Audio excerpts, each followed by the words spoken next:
the trust and the relationship of trust between patient and the doctor or the healthcare provider, that has reduced.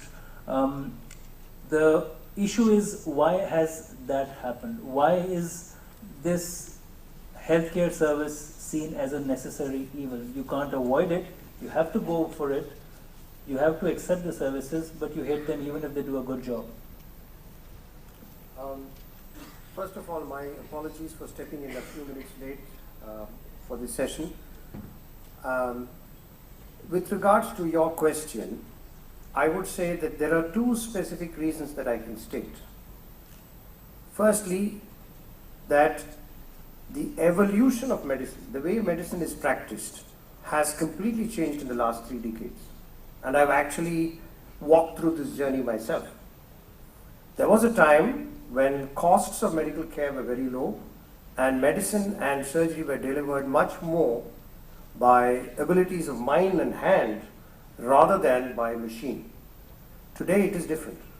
Cost of medical care is high, and along with that has come an entire change in the manner in which medicine is practiced.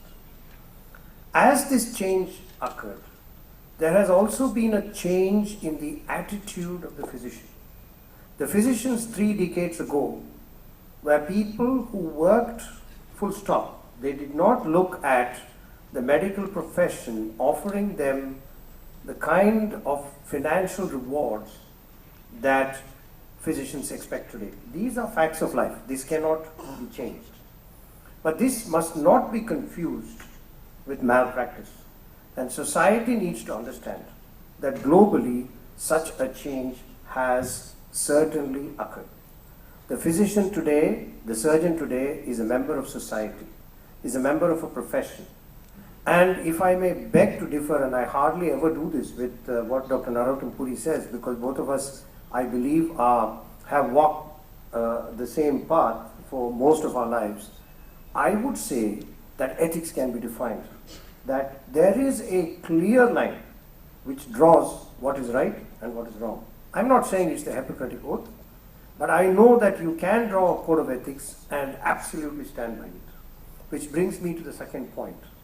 Unfortunately, and this is a fact, there is a certain percentage in the medical profession today that definitely transgresses the code of ethics. This is unacceptable. Now, whether this is minority, majority, equal number, is a point that none of us seated here can answer. In my opinion, it's a minority. In society's opinion, it's a majority. But what needs to happen is a certain transparency and a certain accountability on the part of both society and the physician to rid this of its ill. So, to answer the second question, I would say this is the reason why what has evolved has evolved. Thanks, Dr. Jairam. I'd like to bring in Dilpreet and Rajan on this issue. I think private practice per se is not an issue because it's always been there in most countries.